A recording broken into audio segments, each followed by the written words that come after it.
నమస్తే, welcome to our channel. నేను Lokesh. Yes, Revanth రెడ్డికి బిగ్ షాక్. ఎందుకు అనంటే రేవంత్ రెడ్డి గతంలో నుంచి కూడా మనం చూస్తూనే వస్తున్నాం. ఎన్నికల ముందు కూడా ఆయన వ్యవహార శైలి అలానే ఉంది. ఎలా అంటే ఎప్పుడు హైకమాండ్కి వ్యతిరేక నిర్ణయాలు, ఎవరినైతే వద్దంటారో వాళ్ళని తీసుకోవడాలు, ఎవరైతే ఇక్కడ సీనియర్ నాయకులు ఉంటారో కాంగ్రెస్లో వాళ్ళని వ్యతిరేకించి వాళ్ళకి పడని వాళ్ళని పార్టీలోకి తీసుకురావడం, ఇలా మొదటి నుంచి కూడా ఆయన వ్యవహార శైలి ఒకే విధంగా ఉంది. ఏదైతే స్టేజ్ల పైన చెప్పిండో బీఆర్ఎస్ పార్టీ అధికారంలో ఉన్నప్పుడు మా కార్యకర్తలు టచ్ చేసింది, మా కార్యకర్తలను అది చేసింది, మా కార్యకర్తలను ఇది చేసింది అని చెప్పి ఈరోజు చేవెళ్లలో కాంగ్రెస్ నాయకుడే లేడా? రంజిత్ రెడ్డిని తీసుకోవాల్సిన అవసరం ఏముంది? అంటే మీకు ఏదైతే అధికారం ఇచ్చిన తర్వాత మీ దాంట్లో కనీసం నిలబడే వ్యక్తులు లేరు కాబట్టి అధికార అహంకారంతో మీరు రంజిత్ రెడ్డిని కావచ్చు, ఇంకొంతమందిని కావచ్చు తీసుకుంటున్నారు. ఈరోజు ఏమైంది? దానం నాగేందర్, ఖైరతాబాద్ ఎమ్మెల్యే దానం నాగేందర్ని తీసుకోవడం, ఆ తర్వాత సికింద్రాబాద్ ఎంపీగా మీరు అభ్యర్థిగా అక్కడ నిలబెట్టడం ఎంత సిగ్గుచేటు.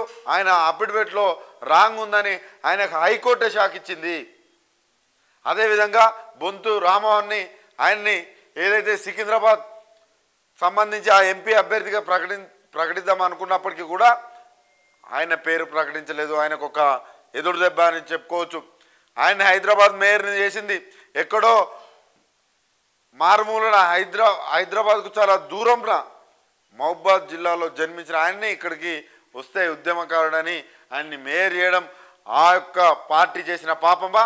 ఆ యొక్క పార్టీ అధికారంలో ఉన్నంతకాలం ఆయనకు పదవి లేకుండా ఉన్నాడు. ఆ పార్టీ ఎప్పుడైతే అధికారం కోల్పోయిందో వేరే పార్టీలో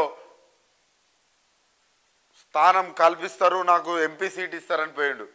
అయితే వీళ్ళందరి గురించి నేను ఎందుకు చెప్తున్నా అంటే ఫస్ట్ వీళ్ళందరి గురించి అయిపోయాక వీళ్ళందరూ ఏం చేయబోతున్నారు అనేది కూడా మీకు ఒక క్లారిటీ ఇచ్చే ప్రయత్నం చేస్తా. అదేవిధంగా ఎప్పుడు ఈ యొక్క దగ్గర 4-5 సీట్లలో కూడా బీఆర్ఎస్ క్యాండిడేట్సే ఉన్నారు. అటు వరంగల్కు సంబంధించి పసునూరు దయాకర్ని నిలబెడతా అంటున్నారు. 1 చేవెళ్ళకు సంబంధించి రంజిత్ రెడ్డి, 2 మల్కాజ్గిరికి సంబంధించి పట్నం సునీతారెడ్డి, 3 సికింద్రాబాద్కు సంబంధించి దానం నాగేందర్, 4. వీళ్ళందరూ కూడా బీఆర్ఎస్ పార్టీలో ఉన్న వాళ్ళే. ఆ రోజు దానం నాగేందర్కి లాగులో తొండలేస్తామన్నారు, బీడీలు చుట్టుకునేవాడు కూడా అని కూడా అన్నారు. ఈరోజు మరి ఏం చేయాలి? ఎవరి పాయింట్లో తొండలేయాలి? ఇప్పుడు మీ బ్యాచ్లో చేరింది కదా, మీకు తొండలేయాలా? సీఎం అయిన రేవంత్ రెడ్డికి తొండలేయాలా? చెప్పండి. మరి ఒక్కొక్కరిని ఇదే దానం నాగేందర్ని పట్టుకొని ఉరేస్తా అని కూడా మాట్లాడిన మాటలు మనకు తెలుసు. ఇలా మాట్లాడుకుంటూ పోతే చాలా కూడా ఉన్నాయి. రంజిత్ రెడ్డిని కోడిగుడ్లు అమ్ముకునేవాడు అన్నారు. సరే, ఇవన్నీ మాటలు అన్నారు. అయిపోయిన తర్వాత ఇప్పుడు ఏమవుతుందంటే పొంగులేటి రూపంలో కావచ్చు, అదేవిధంగా ఈ గ్యాంగ్ ఇప్పటికే టీడీపీ గ్యాంగ్ ఒక టీడీపీ కాంగ్రెస్ అనేది ఒకటి ఉంది, తర్వాత పాత కాంగ్రెస్ ఒకటి ఉంది. ఇప్పుడు అందులో బీఆర్ఎస్ సంబంధించిన వాళ్ళు పోయి అదొక కాంగ్రెస్ కాబోతుంది. అంటే కాంగ్రెస్ పార్టీ 3 ముక్కలు కాబోతుంది. కాంగ్రెస్ పార్టీని 3 ముక్కలు చేయబోతున్నారు. ఆ తర్వాత ఇదే రాజకీయ విశ్లేషకులు కావచ్చు, రాజకీయంగా చాలా అనుభవం ఉన్న వ్యక్తులు కావచ్చు, ప్రజలు కావచ్చు, చాలా స్పష్టంగా కూడా చెప్తున్నారు తెలంగాణలో బీజేపీ నీచ రాజకీయాలు చేయబోతుంది, రేవంత్ రెడ్డికి షాక్ ఇవ్వబోతుంది అని. ఎందుకు అనంటే పొంగులేటి రూపంలోనైతే ముప్పు ముంచి ఉందని చాలా స్పష్టంగా చెప్తున్నారు కొంతమంది ఉద్యమకారులు కూడా. ఇప్పుడు అక్కడ సికింద్రాబాద్కి సంబంధించి బొంతు రామ్మోహన్కి ఇస్తామని కూడా అప్పుడు చాలా బలమైన వాదన వినపడ్డది. కానీ దానం నాగేందర్ని నిలబెట్టారు. మరి దొంగ లంగ ఇంకెన్నో మాటలు ఆరోపించిన వాళ్ళు, ఉరేస్తానని ఆరోపించిన వాళ్ళు, తొండలు దూరబెడతా అని ఆరోపించిన వాళ్ళు ఈరోజు ఓట్లు ఎట్లా అడుగుతారు? అదే దానం నాగేందర్కి ఓటేయని ఎట్లా అడుగుతారు? ఆ రోజు పనికిరాని వ్యక్తి ఈరోజు ఎందుకు పనికి వస్తున్నాడు? అంటే మీ నీచ రాజకీయాల కోసం ఒకరిని బలి చేద్దాం అనుకుంటున్నారు. కానీ రేవంత్ రెడ్డి సీఎం హోదాలో ఉండి తన గోతి తనే తీసుకుంటున్నాడు. ఎందుకనంటే పాత కాంగ్రెస్ నాయకులకి చాలా కోపంగా ఉన్నారు. ఎందుకనంటే వాళ్ళు 10 ఏండ్లు అధికారం లేకున్నా కూడా జెండా మోసిర్రు. ఎవరు అవునన్నా కాదన్నా కాంగ్రెస్ పార్టీని జెండా మోసిర్రు. ఆ కాంగ్రెస్ పార్టీకి సేవలు చేసిర్రు. మా సేవల్ని కాదని ఆ రోజు వ్యతిరేకించి ఏదో కల్లిబొల్లి మాటలు మాట్లాడి వాళ్ళు ఏదో చేసినా చేయకపోయినా వాళ్ళ మీద అభండాలు రుద్ది ఈరోజు అదే వ్యక్తులని తీసుకొచ్చి పక్కన పెట్టుకొని వాళ్లకు సీట్లు ఇప్పియడం పైన చాలా గుర్రుగా ఉన్నారు. ఇప్పుడు గేమ్ స్టార్ట్ అవుతుంది. అందరు కూడా అంటున్నారు, పొంగులేటి రూపంలో కావచ్చు, కోమటిరెడ్డి బ్రదర్స్ రూపంలో కావచ్చు, ఇంకా ఎవరి రూపంలోనైనా ఆయన సీటు కేసరి పడ్డట్టే. మనం ఈరోజు మల్లికార్జున్ ఖర్గే గారికి ఒక లెటర్ రాసిరు. నిరంజన్ ఆ యొక్క సీనియర్ నేత, వైస్ ప్రెసిడెంట్, కాంగ్రెస్కు కూడా వైస్ ప్రెసిడెంట్గా ఉన్నారు. ఆయన లేఖ రాశారు. ఏమని రాశారంటే, ఆ రోజు తిట్టారు, వ్యతిరేకించారు. ఈరోజు 4గురికి పైగా కూడా సీట్లు అభ్యర్థులుగా, ఎంపీ అభ్యర్థులుగా నిలబెట్టే అవకాశం ఉంది. మరి వాళ్ళని ఎలా నిలబెడతారు? ఇక్కడ పనిచేసిన వాళ్ళు ఎక్కడ పోవాలని అయితే ప్రశ్నిస్తున్నారు. పట్నం మహేందర్ రెడ్డి వైఫ్ సునీతారెడ్డిని నిలబెట్టడానికి కారణాలు ఏంటంటే, పట్నం నరేందర్ రెడ్డి ఏదైతే కొడంగల్లో పోటీ చేయకుండా వన్ సైడ్ అవుదామని చూస్తున్నారు. ఈ రాజకీయాలన్నీ కాంగ్రెస్ పార్టీకి కావచ్చు, అందులో పనిచేసిన వాళ్ళకి కావచ్చు కొత్త కాదు. ఈయన ఆటలు కొనసాగేలాగానైతే లేవు. కాకపోతే కొంతమంది మేధావులు ఆ పార్టీకి సంబంధించిన వాళ్ళు తిడుతున్నారు. ఏది మొన్న బట్టిని కింద కూర్చోబెట్టడం పైన బక్క జడ్సన్ గారు డైరెక్ట్ అన్నారు, సిగ్గు లేదు ఆయనకి, కనీసం నాది ప్రోటోకాల్, నేను ఆడ కూర్చుంటా, మీరు పక్కకు జరగనని అనేటోని, లేకపోతే ఆ నుంచి బైకాటన చేసేటోని, కానీ దళితుల పరువు తీస్తున్నాడు అని చాలా స్పష్టంగా చెప్పిండు బక్క జడ్సన్ గారు. నేనేం చెప్తున్నా అంటే, సీనియర్ నాయకుల్ని ఇలా అవమానించడం కూడా వాళ్ళకి చాలా ఇబ్బంది అవుతుంది. బీసీ నేత హనుమంతరావు కాక ఎప్పుడు యాక్టివ్గా ఉండేది. ఖమ్మం సీటు కోసం ఏడ్చి కన్నీరు పెట్టుకోవాల్సిన పరిస్థితి వచ్చింది. కాబట్టి మొత్తానికి ఏదైతే రేవంత్ రెడ్డి ఉన్నాడో వీళ్ళందరూ కలిసి ఏదో విధంగా పొంగులేటి బీజేపీకి పోయి సీఎం అవుతాడా, లేకపోతే అట్లనే ఉంటే వీళ్ళైనా ఆ యొక్క సీట్ లాక్కోవడానికి అయితే ప్రయత్నిస్తారు. వాస్తవానికి అది ఏ పార్టీ అయినా ఉండొచ్చు, కానీ మనం ఒకటి గమనించాలి. ఏంటంటే ప్రజలు మాత్రం ఇది క్షుణ్ణంగా గమనించాలి. ఎందుకనంటే ఇలాంటి నీచ రాజకీయాలు జరుగుతున్నప్పుడు మనమే ఓటుతో బుద్ధి చెప్పాలి. ఎవరైతే గతంలో వీళ్ళందరూ పార్టీ మారారో వాళ్ళందరినీ కూడా ఓడించిళ్ళు. ఇప్పుడు కూడా వీళ్ళు పార్టీ మారిర్రు, పదవుల కోసం పార్టీ మారిర్రు. దానం కావచ్చు, అదేవిధంగా రంజిత్ రెడ్డి కావచ్చు, అదేవిధంగా పట్నం దంపతులు కావచ్చు, వాళ్ళ యొక్క ఆస్తులు కాపాడుకోవడానికో, లేకపోతే వాళ్ళ ఆస్తులని పెంచుకోవడానికో, లేకపోతే వాళ్ళ ఆస్తుల్ని, వాళ్ళ తప్పుల్ని కప్పిపుచ్చుకోవడానికో వాళ్ళు అధికారం ఉన్న పార్టీలోకి వచ్చారు. ఆ రోజు దానం ఓడిపోయాడు, ఆ తర్వాత బీఆర్ఎస్లో జాయిన్ అయ్యాడు. ఆ రోజు బీఆర్ఎస్ అధికారంలో ఉండే, పదవి లేవు. తర్వాత బీఆర్ఎస్ అధికారంలో ఉంది, అందులోనే ఉన్నాడు. ఈరోజు ఓడిపోగానే ఎందుకు షిఫ్ట్ అవుతున్నాడు ఆలోచించాలి కదా. వెంకటేష్ నేత, పెద్దపల్లి ఎంపీ కూడా తనకు కూడా ఒక స్ట్రోకే జరిగింది. ఇంకొక విషయం ఏంటంటే, కాంగ్రెస్లో ఒక పెద్ద చర్చ జరుగుతుంది. వీళ్ళు ఒక డిక్లరేషన్ చేశారు, ఉదయపూర్ డిక్లరేషన్.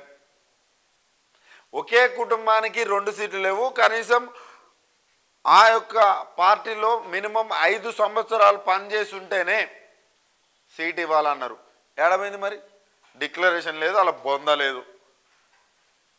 గడ్డం వంశీ ఎవరు? పెద్దపల్లి సీటు ఆ కుటుంబానికి ఇచ్చింది కదా. దానం 5 ఏళ్ళు పనిచేశాడా? రంజిత్ రెడ్డి 5 ఏళ్ళు పనిచేశాడా? పట్నం మహేంద్ర 5 ఏళ్ళు పనిచేశాడా? ఎవరు పనిచేయాల. వీటిని అన్నిటికీ ఈ యొక్క మొత్తానికి తెరలేపిన వ్యక్తి రేవంత్ రెడ్డి. ఆయన స్వలాభం కోసం ఏదైనా చేస్తాడు. ఆయన పదవి కాపాడుకోవడం కోసం ఏదైనా చేస్తాడు.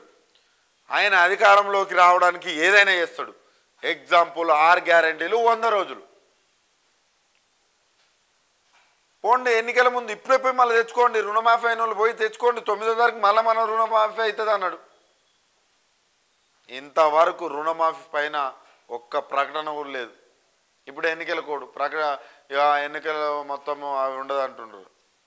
ఒక పక్క వాటర్ లేదు, ఇంకో పక్క రాళ్ల వానలు. ఈ వానలు పడడంతో ఆ రైతు బంధు లేదు, వాటర్ లేదు. ఎన్ని ఇబ్బందులు. పొలాలలో పండుకొని ఏడుస్తున్న రోజులు మళ్ళీ వస్తున్నాయి. కరెంట్ షాకులు కొట్టి చనిపోతున్న వార్తలు మళ్ళీ వింటున్నాం. బీళ్లు బారిన పొలాలు, నెర్రెలు బారిన వాగులు మళ్ళీ చూస్తున్నాం మనం. ఇవన్నీ చూస్తుంటే పాలన మీది కంటే అధికార అహంకారమే వీళ్ళకి ఎక్కువ పడుతుంది. ఇక్కడ ఎంపీ ఆయన ఆల్రెడీ ఒకటి చెప్పిండు, 6 గ్యారెంటీ ఇంప్లిమెంట్ కావాలంటే మనకి 14 సీట్లు గెలిపియాలి. ఇక్కడ నువ్వు ఇక్కడ 14 సీట్లు గెలిచినా కూడా కేంద్రంలో కాంగ్రెస్ వచ్చే సూచనలు అవపడతలేవు. రాహుల్ గాంధీకి ఏదైతే జోడో యాత్ర చేస్తున్నాడో ఆ జోడో యాత్రకు కూడా ఆయన అనుకున్నంత రీచ్ కూడా లేదని రాజకీయ విశ్లేషకులు చెప్తున్నారు. మళ్ళీ ఏదో ఒక కూటమి, అటు బీజేపీకి కూడా అంత సినిమా లేదు, వ్యతిరేక పవనాలు చాలా గట్టిగా. ఎందుకనంటే లిక్కర్ స్కామ్ని అడ్డం పెట్టుకొని మనీ లాండరింగ్ ఏదైతే ఉందో ఆ కేసులను అడ్డం పెట్టుకుంటున్న ఆరోపణలు చాలా గట్టిగా ఉన్నాయి. ఈడీని తన గుప్పెట్లో పెట్టుకున్నాడనే ఆరోపణలు చాలా గట్టిగా ఉన్నాయి. ఇలాంటి ఆరోపణలు ఉన్నప్పుడు అక్కడ వాళ్ళు ఢిల్లీలో కూడా వాళ్ళు ఏదైతే చాలా గడ్డు కాలమే వాళ్ళకి ఎదురవుతుందని చెప్పుకోవచ్చు. కేజ్రీవాల్ ఒక సీఎంనే అరెస్ట్ చేశారు. ఎంత ఇబ్బంది. చాలా ఎన్నికల ముందే ఎందుకు? అది అప్పుడెప్పుడు కవిత స్టోరీ వచ్చినప్పుడే 1 ఇయర్ దాకా అవుతుంది. ఇప్పుడు అంతకుముందే దాన్ని ఢిల్లీ ఉప ముఖ్యమంత్రిని అరెస్ట్ చేయ ముందు ఇంకా సుకేష్ని అరెస్ట్ అప్పటి నుంచి చూస్తే 2 ఇయర్స్ అవుతుంది. అప్పటి నుంచి లేనిది ఇప్పుడే ఎందుకు వచ్చింది? చాలా అంటే చాలా ఇబ్బంది పెడుతున్నారు. అవన్నీ కూడా బీజేపీని కూడా గమనిస్తున్నారు ప్రజలు. మొత్తానికి ఈ బ్యాచ్ అన్నా, బీఆర్ఎస్ నుంచి పోయిన ఈ బ్యాచ్ అయినా, లేకపోతే పొంగులేటి బ్యాచ్ అయినా, లేకపోతే సీనియర్ నాయకులైన కాంగ్రెస్ సీనియర్ నాయకులైన రేవంత్ రెడ్డికి పక్కా షాక్ ఇస్తారు. ఆయనను పక్క గద్దె దించే పనిలోనైతే వాళ్ళు ఉన్నారు. ఇది మనం అంటున్న మాట కాదు. చాలా పెద్ద పెద్ద వాళ్ళు కూడా బహిరంగంగానే చెప్తున్నారు. బహిరంగంగానే పేపర్లలో కూడా బహిరంగంగానే రాస్తున్నారు. వాళ్ళు మొత్తం కూడా ఇదే చెప్తున్నారు. రేవంత్ రెడ్డి తోటి ఏదైతే గతంలో ప్రతిపక్షం నుండి కొట్లాడారో ఈరోజు ఫీల్ అవుతున్నారు. వాళ్ళకి హితబోధన అయింది. రైతులను కావచ్చు, అదేవిధంగా నిరుద్యోగులను కావచ్చు, అదేవిధంగా ఎంప్లాయీస్ కావచ్చు, అదేవిధంగా పెన్షన్ విషయానికి వస్తే అన్నీ కూడా మోసం కుట్ర చేసేళ్ళు వీళ్ళు. ఆ రోజు విద్యార్థులను రెచ్చగొట్టిరు, రైతులను రెచ్చగొట్టిరు. ఈరోజు ఏమంటున్నారు? ఆయన అప్పులు చేశాడా ఏం చేశాడో కానీ మాకైతే టింగ్ టింగ్ అని పడేది. కరెక్ట్ టైంకి యాసంగి అంటే యాసంగి, వానకాలం అంటే వానకాలం డబ్బులు పడేదని చెప్పారు. ఈరోజు అదే రైతు బంధు పైన పొంగులేటి ఒకటి మాట్లాడతాడు, బట్టి ఒకటి మాట్లాడతాడు, అదేవిధంగా తుమ్మల ఒకటి మాట్లాడతాడు. జీవన్ రెడ్డి అయితే ఇంక కొంచెం అడుగు ముందేసే మాకు అసలు ఓట్లు వేయకండి రైతు బంధు పడినోళ్ళు అంటాడు. రాళ్ళకు రప్పలకు మేము రైతు బంధు ఏమైనా రేవంత్ రెడ్డి అంటాడు. 5 ఎకరాల లోపు ఉన్న వాళ్ళకే మేము రైతు బంధు ఇస్తామంటారు. గిన్ని చెప్తున్నారు. కానీ నేను వాళ్ళు చేసిన తప్పులు కాదు, ఈ స్టోరీ అంతా రేవంత్ రెడ్డికి అయితే పెద్ద షాకే తగులుతుంది. చూడండి మీరు, ఇప్పుడు పోయిన బీఆర్ఎస్ గ్యాంగ్ ఒకటవుతుంది, వాళ్ళ సీనియర్లు ఒకటవుతున్నారు, అదేవిధంగా ఆ టీడీపీ బ్యాచ్ ఒకటవుతుంది. కానీ ఆ టీడీపీ బ్యాచ్ని ఆ రోజు చంద్రబాబు నాయుడు వెన్నుపోట్లు ఏ విధంగా ఉంటాయో ఈరోజు రేవంత్ రెడ్డి కూడా అవి ఎదుర్కోబోతున్నాడని చాలా స్పష్టంగా కూడా రాజకీయ విశ్లేషకులు కావచ్చు, ప్రజలు కావచ్చు, నాయకులు కావచ్చు, అందరూ కూడా దీన్నే చర్చించుకుంటున్నారు. మొత్తానికి రేవంత్ రెడ్డికి ఏదో విధంగా ముప్పు ఉంది అంటే ఆ పదవికి ఆయనని గద్దె దించడానికి చాలా ప్రయత్నాలు అయితే జరుగుతున్నట్టుగా తెలుస్తుంది. మరి ఇప్పుడు ఆ గద్దె దించుతారనే ఒకటి ఉంటే ఆ ఆలోచనలోనే ఈ పరిపాలన అంతా అయిపోతుంది. మిత్రులారా, ఒక స్పష్టమైన ఒక క్లారిటీ ఉన్న పార్టీకి ఎప్పుడైనా మెజారిటీ ఇవ్వాలి. ఇవన్నీ ప్రోత్సహించి ఇవన్నిటిని ఇట్లా చేసే వాళ్ళకి ఎవరికి కూడా అవకాశం ఇవ్వద్దని కోరుకుంటూ